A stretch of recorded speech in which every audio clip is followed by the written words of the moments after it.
one thing that I'm absolutely fascinated by is the foot on your amputation. So Mhm. can you explain that? It's called a rotationplasty, right? Yeah, rotationplasty. So, like in the most simple terms, because it's a very like crazy process. Yeah. The doctors went in, chopped off my leg from at the hip, right? Mm-hmm. Did a 180 with it, and then put it back on. That's like in the most simple terms. That's how I would explain it. That's how I normally explain it to most people because it's like I don't Yeah. really. A lot of times I don't have the time to fully go into the details.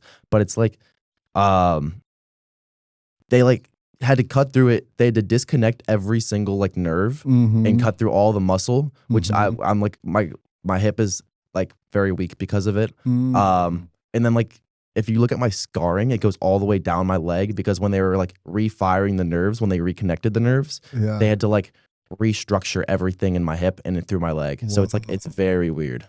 So Interesting. and I think I've had like problems with it before. So when I went through I've been through the physical therapy for years and years and years, but there was a point where they were doing like shock therapy in my hip to try to fire like a muscle in my glutes. Whoa.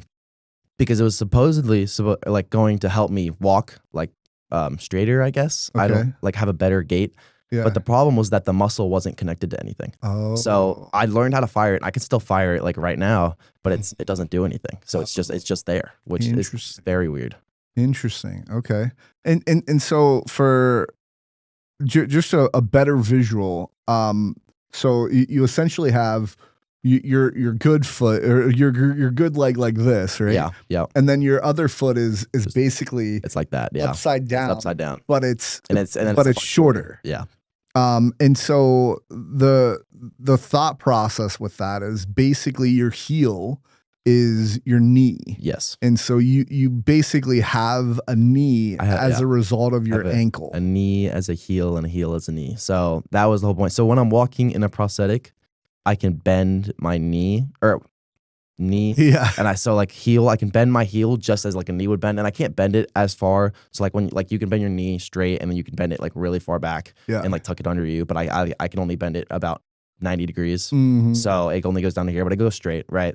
And so really just when walking, when you have that gait, because you have to bend your knee during your like when you're walking, right? Yeah. And so that was the whole point of it. Because because I had my rotationplasty when I was 5, but before that I had like it was like your my foot was like facing the right way as it normally should, but it's like every step you had to swing your leg out and then back in to try to get it under you, and you had to like step over it, right? So there was no like cushion. Interesting. In it, so okay, and so you put the foot that has the rotationplasty, the foot that's on backwards, you put that into a leg. Yes, I put it into a prosthetic leg where it's like very tightly fit in, and it's not suctioned. A lot of amputees have their prosthetics, so it's like suctions on. Right. But I just have like something that tightens over it. I have like a strap that tightens over it, and keeps my leg in there. Right. So.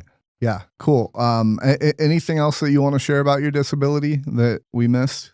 I mean, I've had I think I've had like 8 surgeries since rotationplasty, and wow. Most of them are minor tweaks. I think like because rotationplasty lasted, I think upwards of 11 hours, which is like long surgery, but I think the longest one I've had lasted like 2 hours.